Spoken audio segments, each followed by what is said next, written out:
We are very delighted to welcome in candidate for the state Senate, District 56, Lee Hills. Ms. Hills, thank you so much for making time to join us. Absolutely. Thank you for having me. I appreciate it. You bet. So you may have heard some of the comments that we were making just before you came in, and Yes. one of the questions that we'd like to start with is, what drove you to consider running for state senate? There's been plenty of concerns, but people focus differently, and we'd like to hear your reasoning for stepping up. Absolutely. Thank you for the good work that you all continue to do. I appreciate it. I check in with you all intermittently, not faithfully, but I really appreciate what you do and having a voice for so many people that can't get what I would call real news and real information. So thank you. I really, 2020 got involved. I'm a lifelong Republican, conservative, grew up talking about politics at the dinner table. I thought everybody did that. My parents were very conservative, and I've just always lived that way, whether I'm out front or just living it. And I would hope people would assume good things with that. I know in this season, maybe not everyone does, but 2020 election really rattled my cage. I got involved in quite a few grassroots organizations and decided I needed to do something. The organization that I was working with, still am, we were really charged with and wanted to find people to run for office and impose conservative views on local politics. So I ran for city council, beat the unbeatable incumbent, and am proud of my voting record for the last 4 years. And in doing so, I really assumed I'd be doing that for another 8 years and term out. And the more I looked into having an understanding on local politics and understanding how the state is heading in a color purple it's a little more beyond purple in my opinion now, but we've got to stand in the gap here and impose conservative views on this state. I also did a recollection of my voting record, and I voted every time for my opponent because I had no choice. Not happy here and there with some of the voting record, but certainly not happy about not having a champion for me, my family, my community, and in talking with some other folks, I decided I should bite the bullet. Really didn't have much of a choice ever, other than a Republican and a Democrat, and I'm not happy with the Republican that is so-called representing me now. So I feel very compelled. I do believe that we have a great opportunity here with a handful of true conservatives to push on, lean into some of the legislation that's coming across the board, into the hopper and out, and clean it up, keep it conservative, and not add in extras or things that may be purchased per se. They need to be really, truly representing the people that live here in Georgia, and I'm committed to doing that. Well, that's neat. So you mentioned purple, and given what we've and are learning regarding our elections in Georgia and really across the country now, there's questions surfacing regarding, is that change, is the fact that we've lost seats in the House and the Senate, and we seem to be eroding a conservative majority. Do you believe that that is accurate, or do you believe that may be something that is somehow being maneuvered in the background, given what we're learning about the elections? I know that's a little bit of a loaded question, but I think it's important to many people. I'll take it. I'll take it loaded. I believe it is C, all of the above. I do believe we have more malfeasance in our elections than anyone could really possibly believe. I have been fighting for, with, and toward more fidelity within our election process. I even believe things were going wrong back when in 2000, when George W. Bush and the hanging chads happened. I had real questions then, was pregnant with our first kid, and I could not plug in a level at that time with the small, starting our family. But I've had head scratchers about that as far back then. I watched our city of Roswell go from predominantly conservative and not all out there conservative leadership to all out there liberal leadership just this past fall. A curious over 9,000 brand new voters that have never voted in a municipal election showed up, showed out. Is it real? Is it not? I don't know. it's very concerning. I do think that there is a wave. I think there's a national mandate out on liberals, on Democrats to come in and usurp any sort of conservative town, jurisdiction, county area. And it's in a lot of different manners, whether it's taking housing or inserting oneself in different organizations, or let's just say trolling candidates that they don't agree with. And Mm-hmm. I've experienced that long before I was on a public election. I've served in PTA, and I've had people troll me through the school district in Fulton County for years for pushing in on things like imposing mask mandates on our students in school. The school district isn't my doctor, nor are they sovereign over my kids. So some things like that, I feel like we've got a machine working, and it's time that conservatives stand up. Just Lee, let me ask you: are you seeing on the ground the average person on the street? Are they waking up to this, opposed to the trolls and the people infiltrating? Do you see your compadres in your jurisdiction, seeing what's happening? Yes, more and more. And it's really refreshing. I know when I got really active in 2021, I thought, oh my gosh, how are we going to do this for another year? And now we're 5 years in, and people say, when am I going to get back to normal? I'm like, this is normal, baby. Like, this is what we should have been doing all along. Sure, things change, seasons change, and we have different desires and different goals, whether it's political, familial, community based. But more and more people are speaking up or asking one leading question and then getting the full detail, and then they'll cross check with someone else. And it's really a uniting feeling, and people saying, gosh, I've run around with this crowd who I really enjoy, but they really aren't aligned with me once I ask a couple of questions, or they're turning people. Like, you mean that's going to impact my taxes? You mean that's impacting what my kids are seeing or learning or just being spoken to about in school? And some of the legislature that's been imposed is going across the line of public. It's going into private and homeschooling. That's complete overreach. So when you can have a resounding comment about something that impacts your family directly, not even just this minute, but coming soon to a school near you, it hits home, and everyone, supposedly we should adjust. So I am seeing a lot of opinions change, or gosh, I didn't know that. How could I be so stupid? And it's not being stupid. It's just we've been oppressed, really, with our voice. Just what you spoke about a minute ago, Bill, and Todd, on X, of all places, not having the viewership that is there. If you've got a text thread going and you got 50 or 100 people that are on, and it's only showing 6, that tells you something. Your government doesn't care about you. That's why you need a medical emergency kit. It contains life-saving medications like ivermectin, Z-Pak, and antibiotics. Stock them before they block them. A warm welcome here at the National Press Club. Welcome to the journalists, welcome to the Embraer team, and welcome to the other guests that we have here. We're going to announce, and as some of you guessed it right when they came in, the first E2 order by an American operator. And that operator is Avello. We believe this is really a strategic shift to unlock profitability for the customer. I'm very pleased that we have Andrew Levy here as the CEO of Avello, and I'm very pleased to give the stage to share a little bit more about what Avello is going to do with the E2 195. Thank you very much.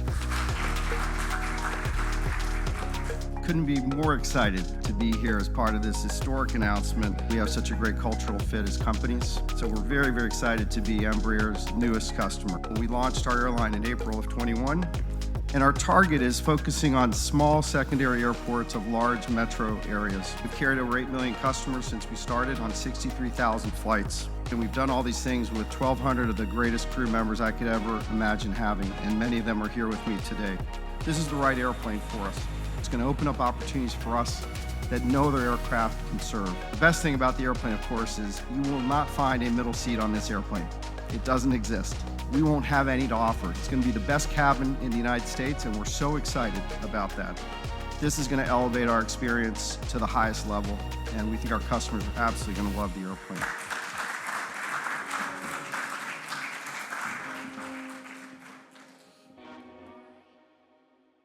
Yeah. There's you mentioned what people believe and I think what they want too. That during the last year, maybe a slightly less than last year of Trump's campaign, one of the themes that came out was common sense, away from party, away from any one issue, but just plain common sense. And what we heard from the ground in our conversations was there really wasn't, and I don't think is, a great difference between what people want. And I think that's true whether you look in the outlying counties, whether you look at the downtown counties, whether you look at the inner city. I mean, people tend to want, they want safety for themselves and their family. They want a decent opportunity to get an education for their kids. They want a chance to make a living, somehow make progress toward the American dream, if you will. They don't really want different things. And one of the theories that seemed to be floating around is how much of what we're seeing in these protests, in these marches and other things, and people fighting ICE, is being created so that we'll see it by outside influences, outside parties. And I referenced specifically some of the findings that were given to Trump about a month and a half, 2 months ago, about something they're terming Riot Inc., where people are being paid to go do these protests. How do, and this is a tough question perhaps, but how do we make sure that people are seeing reality in terms of, especially like you mentioned you're in Roswell and here in Forsyth County? I mean, we've had activists for an organization called Indivisible, which is one of these paid for organizations.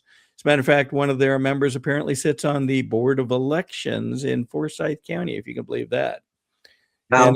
And the question is, how could this be? And how much of what folks are seeing is this, they're small groups paid to go do some of these things?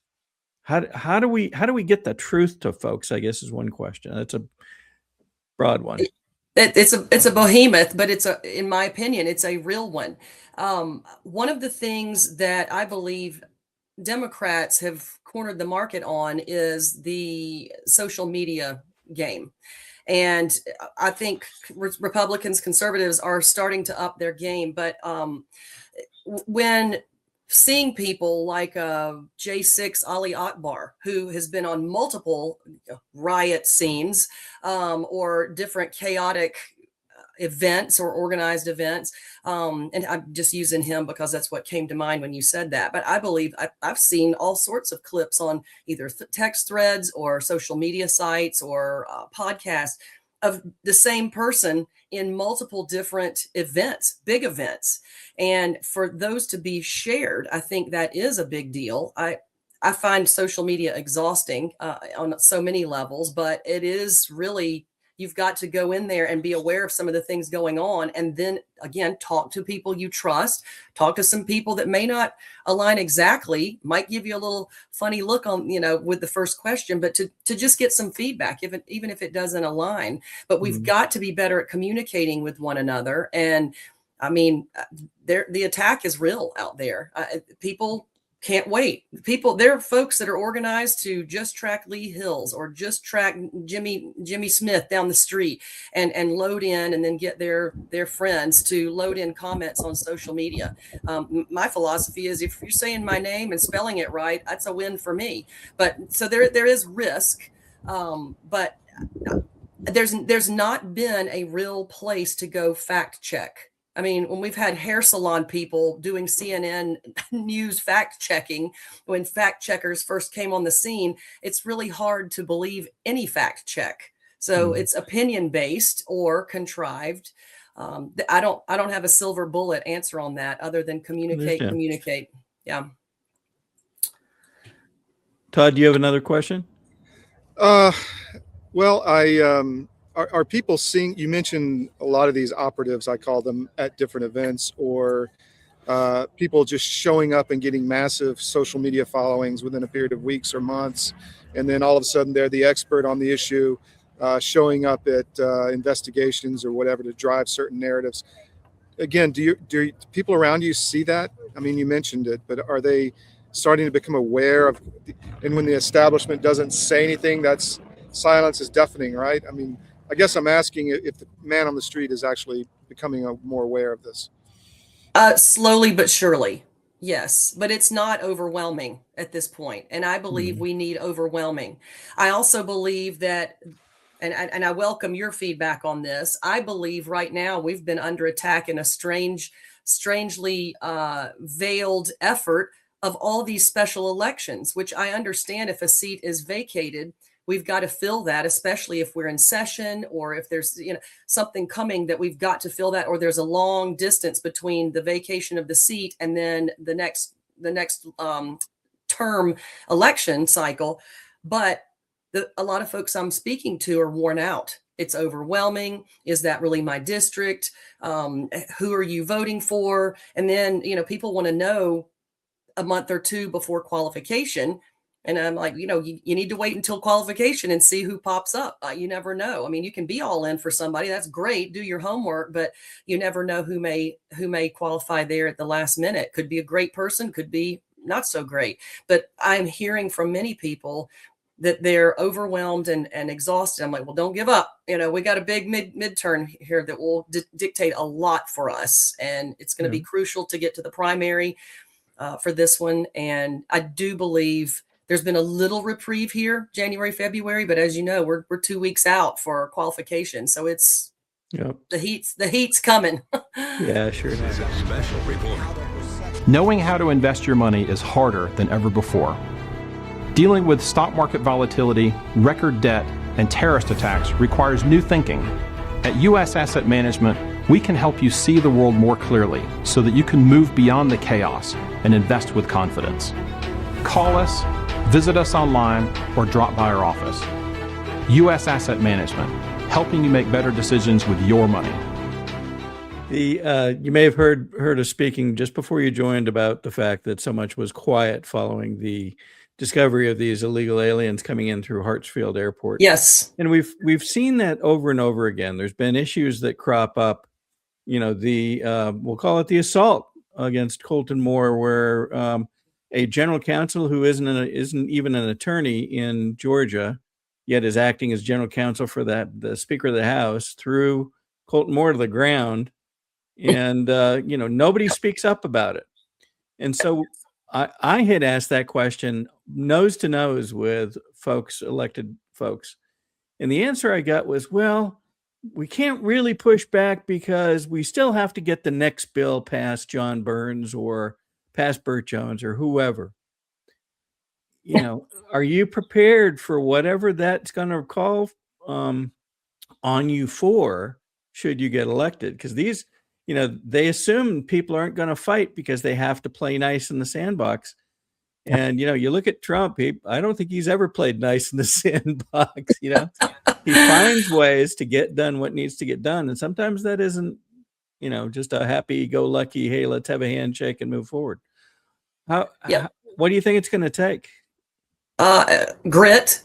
Absolute grit. I just spoke to a group in Cherokee about a week and a half ago, and I said, this may be a quick run. I will win the primary. I will win in November, and it may be a 2-year in and out. I don't know, but I can't sit here and warm everybody up for a year and hope for the best in the second year of a term. And I believe people get drunk on the name tag. I call it titles and tiaras. They get excited having the badge. I'm a senator. I'm a representative. And look, I don't mean disrespect to the office. I have mad respect for any elected office. It takes a lot of guts, a lot of moxie, a lot of time. And so for that, I have a lot of respect. But there comes a time where if we're losing the battle, what am I going to do sitting there getting to know everybody, glad handing? Like, I'm here with a group, representing a group that's representing the people and to get things done. So if I'm the Lone Ranger, which I've been quite a few times in the city of Roswell, only outvoted by the outlier Democrat. She voted one time more than I did on the outlier vote. But I'm willing to do that.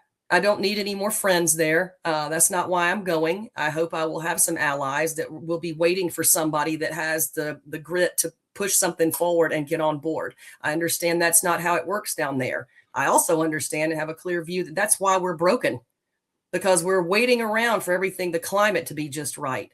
What I have been missing in my representation is a fighter. Everything that gentleman has supported has been championed by someone else.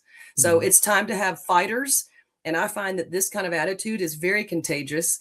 Most people have been waiting for somebody like, oh my gosh, where has this movement been? And that's not about Lee Hills. This is about getting things straight and putting us on a more conservative trajectory. People don't move to cities that are liberal run. They run to cities that are conservatively run. Same with counties, same with states.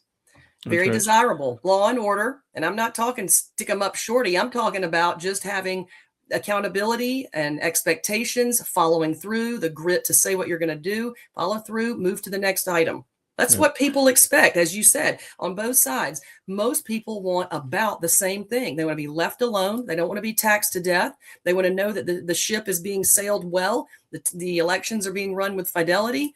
I mean, I'm delighted that that's been picked up here, again, finally. I mean, I have been working with Jason Frazier on cleaning up the rolls and cross-checking the rolls in Roswell. Fulton County has never corrected the roll recommendations from Roswell. That was years before I came in office, and I did it twice and went through it with the GIS specialists. They didn't change anything, not one thing. So and we don't have I don't think, a mad problem, but their corporate or commercial properties that have registered voters there, or those names of businesses, are on the voter roll for the city of Roswell. Well, with 159 counties, you can take the badness and spread it thin over a lot of area, and it becomes tougher and tougher to find. Yes. So if folks listen to you, they probably are saying to themselves, gosh, how do I learn more? Where can they go to learn more about your campaign and what some of your goals and plans are? Absolutely. My website is my name, Lee Hills for Georgia. That's LeeHillsFor Georgia.com. I've got my phone number listed there, my core tenants. I know you were talking about Colton Moore's expose a couple of years back. I was celebrating a senior's 100th birthday when that broke, and I'm watching it on X unfold as I walk into the community, the senior community. I couldn't believe it. And I want to add this. The 4 years I was in office, in 2024, I knew about our police department in Roswell getting updates from ICE about the number of people being dropped off in Roswell, not where they're from, not where they're going, just that they're being dropped off. And I can tell you with fidelity that one of my colleagues, sitting council member Alan Sells, and his wife saw the buses in East Roswell with, I don't want to say a number, but it was over 100 being dropped off in the parking lot at the old Kohl's shopping center. And that was happening on the regular. As soon as the 2024 election came and went and Trump won, that stopped. But we had no control. We didn't get to, not we elected, but the police force were not allowed to engage. However, the elected body was in full support of doing their job in the city of Roswell to prevent any sort of crime or whatever could unfold. But we have no idea where these folks have ended up. So that's a big deal. That's real. That's not just, it's not touching North Fulton. It is. So right. I'm committed to supporting ICE, to deporting. We've got to get that straight. I didn't sign up to pay for that. Most people didn't, no matter how you vote. I mean, when you've got 150 people that have been shot and killed in Chicago in January, and nobody's reporting that, and we've had 2 ICE, people killed through ICE, engagements, and that's blown up the news. That's just in 2026. We got a real problem with advertising and getting the news out. And we've only got 3 million that have 1 million deported, 2 million self-deport. What does that leave us? Over 25 million to go. That's a drop in the bucket, and they're in our cities. So that's biggie. I really like what I'm hearing. We have to have you back down the road, because I'd love that. You're singing our song. Well, it's a song worth singing, and it's a fight worth fighting, and somebody's got to do it. I'm willing to go. I guarantee people will sign up with me. I guarantee it. Mm-hmm. We've got to fight. That people keep telling me, well, Lee, why are you doing this? Why don't you just move to Florida? And who is going to fight for Georgia? Like, I've been here 24 years, and I say I just pack up and go. Like, somebody's got to stand up, and there's safety in numbers. It's very attractive. I call it the power of positive peer pressure, and it's real. And I've had a couple of Democrats that are supporting me. I'm like, I can't believe this. Not just this issue, but so to your point earlier, there are a lot of people that are that just want peace and harmony in our state and our country. Yep. Lee, thank you so much for being with us today. Thank you. We will look forward to having you back soon, Absolutely. and hearing the latest as things emerge and events get planned and other things. So thanks again Absolutely. for being here. Thank you, gentlemen. I wish you the best for the coming week. Thank you. Take care.